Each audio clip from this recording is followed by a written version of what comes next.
Что стучит? А? Уснул он? Что стучит?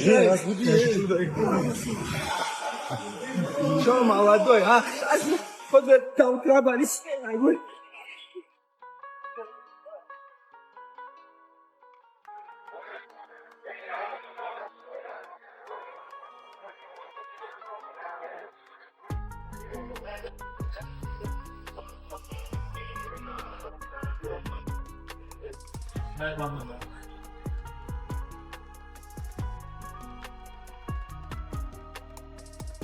Короче, долго думал, постричься нет, но все-таки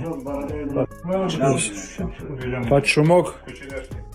О, четко. As he gets ready for his battle with JDM, Islam Makhachev's most recent training video has shocked the MMA community. His speed, accuracy, and composed control during exercises were astounding. Every action appeared ruthless and well-planned, demonstrating that Islam is more than just winning tactics. When the cage doors close, he is preparing to rule.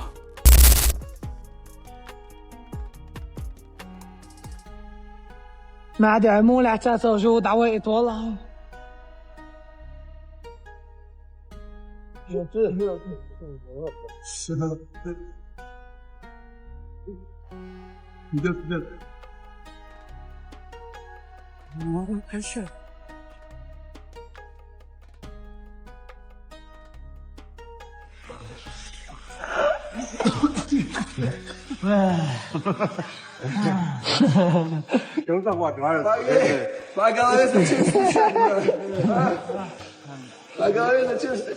انت وين عشان فيديو ما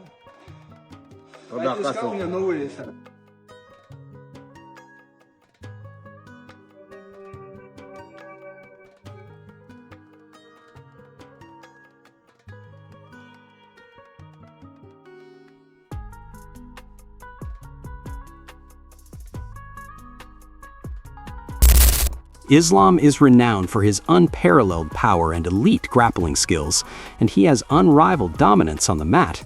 His pressure game appears more intense than ever, his transitions are fluid, and his balance is impeccable.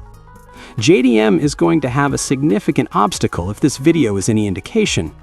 Benyil Dariush was among the first to comment on fighters' opinions of Islam's impending test against JDM as it became apparent how keen he appeared. This time, he astonished fans with a move that few saw coming, despite his reputation for composure and consideration. Dariush acknowledged that he second-guesses his choice because of JDM's size and fuel tack. You could see he was conflicted, even though he didn't sound quite convinced. It seemed as though he was attempting to predict a fight that would go either way. Still favor Islam in that matchup? I'm gonna lean now towards JDM. Why? I don't know. I feel like the size will make a difference. Cardio-wise, JDM has great cardio. Maybe I'm wrong, but now this is all feel. This is one of the few fights where I can't really give you a clear answer. So I just feel like JDM. Discussed how erratic games like this one can be, in which both men contribute something risky. Who can maintain that pace as the battle enters deep waters is more important than simply who is stronger. Cardio may be more important than people think, Darius said, particularly if JDM has Islam participate in lengthier exchanges rather than letting him set the tempo of the fight. He leans somewhat in JDM's direction, but not with complete assurance. He seemed to still value Islam's authority and discipline too highly to exclude him. His tone made it clear that, once he finds his groove, he is aware of what Islam is capable of.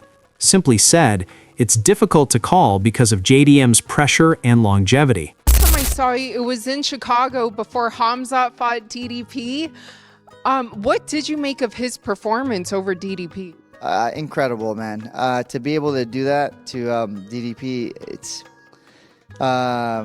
very impressive. Like, there's nothing bad you could say. I know people didn't like the fight. They said boring, but it's not Hamzat's fault. It's like, you know, they say, oh, all you did was hold him. That means, you know, the other guy got held. He couldn't stop that. I don't know. I thought it was extremely dominant. I thought, you know what impresses me so much about Hamzat? When I watch videos and tape on him. He can grapple as a jiu-jitsu guy. He can grapple as a wrestler. He can mix it up into MMA really well. And then striking too. I've seen him. I've seen videos and I've seen his power. He has genuine power. So he's man, he's gonna be really hard to beat. I think I could see him going to 205 and doing well there too. Ian Gary presented his own opinion after Benil's, and he sounded much more assured about his position. He concentrated on the actual test of the battle. What occurs when Jack is eventually captured by Islam? Gary believes that Jack's development in defending takedowns is insufficient to contend with someone who has spent his entire life honing that skill. He mentioned how successfully Jack thwarted those attempts in his previous battle, but he's up against someone more technical, clean, and quick this time. Gary continued to support Jack's ability to perform effectively on his feet, claiming that his rhythm, stance changes, and movement might provide him an advantage. Nevertheless, there was a feeling that it would be difficult to withstand the pressure of Islam for 5 rounds. For me, really is when Islam grabs a hold of Jack, how good has Jack improved?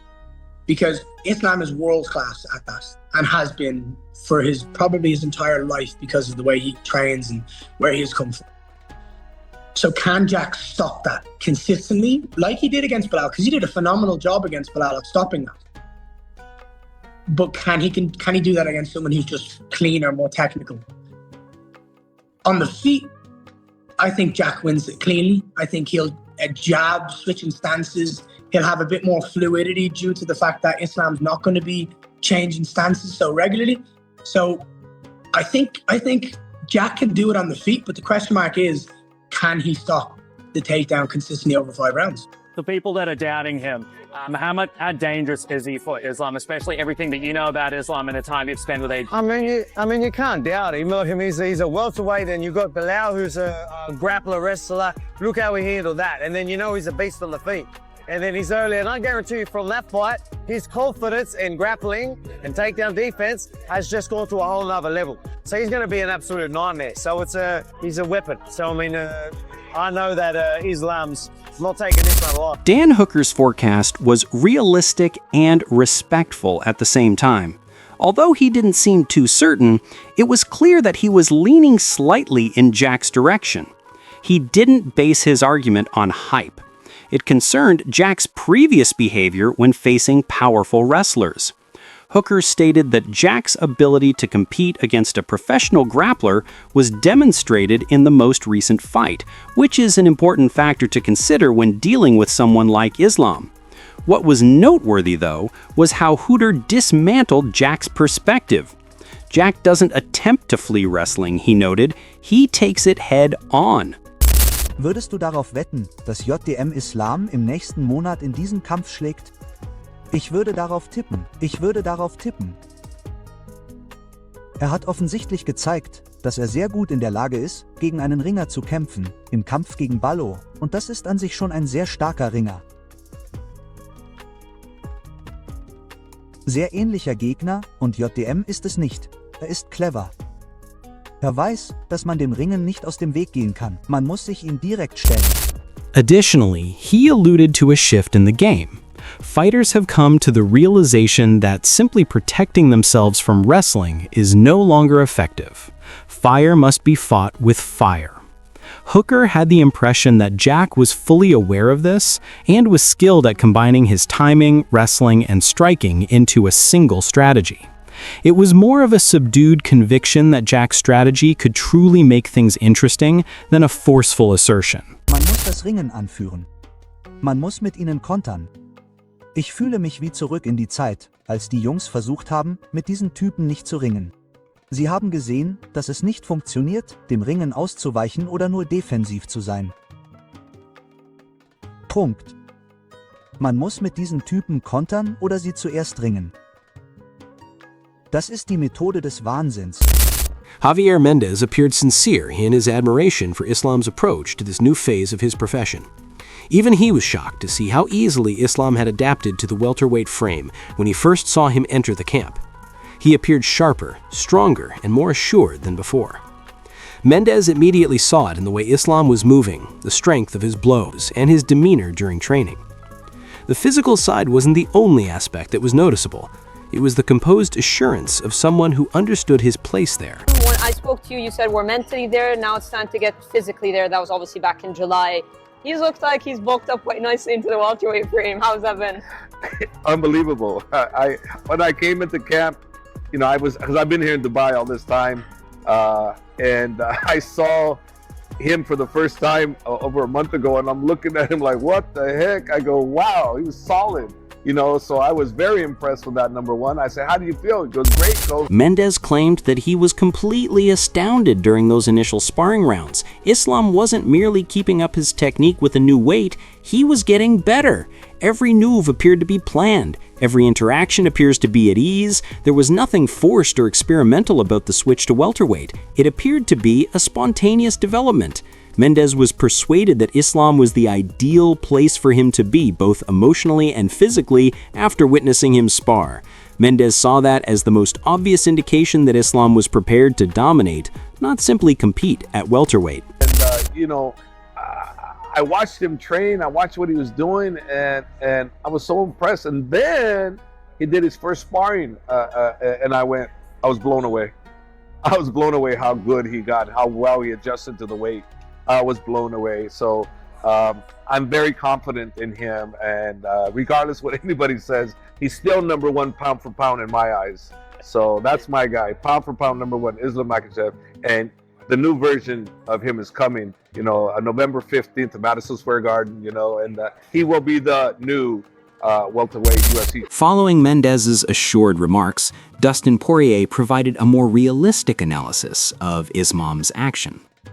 It's about what happens after, not just about moving up, Poirier stated. It's one thing to put on that additional size, but it's quite another to try to lose it back down. He clarified that since Islam's physique already appeared full at lightweight, growing more muscle and mass could make it practically impossible to return without feeling exhausted. Poirier gave the impression that it was a one-way street. Lightweight might simply be a thing of the past for Islam if he prevails and moves into this weight class. He did not, however, rule it out entirely. He left that door ajar a little, as if he understood that Islam had the discipline to accomplish anything if he so desired. Currently, Islam Makhachev is still ranked number one. Does he ever come back to this division, or do you think it all depends on whether he wins or loses against Jack Della Maddalena? Yeah, it's going to depend whether he wins or loses, but also, man, it's not easy to put on the weight. He's already a very solid lightweight fighter. To have the freedom to bulk up and put on more muscle and fill out your frame the way your body wants to be, to go back down to 55, it's going to take some time, I think, to really be at a calorie deficiency and lose some of the muscle he's putting on. Because like I said, I know for a fact he doesn't make 155 easy. So now it's going to be even tougher. He could do it, but it's going to... Yeah, he could be completely done at lightweight. It might be too hard for his body to get back down and compete at that level because he's not a small guy at all. Poirier was intrigued by how much Islam had to change to maintain that extra size. He had heard that the initial phases were challenging, the agony, the incessant feeding, and the work to adjust his body. However, after watching the most recent videos, Poirier said that it appears Islam has finally figured it out. He went on to say that Islam now moves in that new frame with the confidence and solidity of a natural welterweight. The mass on and keeping it, and it was like too much eating and like he didn't feel good, but I think he's maybe figured that out because he looks really good in some of the videos he's been putting out lately. But curious next time we hear from him, like how that worked for him, because he seemed like he was not having a fun time trying to figure out how to keep that mass on. Right. Yeah, and I think when we see him in there across from another welterweight, he's going to fill the part. He's going to look like a welterweight fighter. He's a big guy, you know. Mm-hmm. And I'm excited about that fight. You know, if JDM's takedown defense holds up and he makes Islam have to be in front of him, you know, it could be a long night. But that's so much easier said than done, man. When these guys are on your body and on your legs, and it's so much easier said than done. Yeah, for real. Well, Morab responded that it is difficult but not impossible for Islam to advance to welterweight when questioned about it. He emphasized how JDM is a potent striker who can cause trouble if the altercation continues on the feet. He also emphasized Islam's cautious, steady approach, how he maintains control, drags opponents to the mat, and slows down the fight.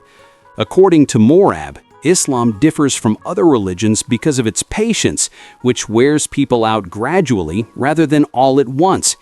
Islam, he's moving up to 170. Do you think that he gets the job done and wins that title, or do you think JDM retains? It's gonna be hard for him, but it's possible to Islam Makhachev wins the second belt. JDM is great fighter, great striker, but Islam is tricky. He has a good wrestling, and he's southpaw. He don't get hits, but he takes people down and he mauls people down. He also brought up JDM's battle with Beneil, pointing out that Islam would probably take note of it and strengthen the areas where Beneil faltered. Merab said that if Islam wants to achieve greater success, those changes might make the difference.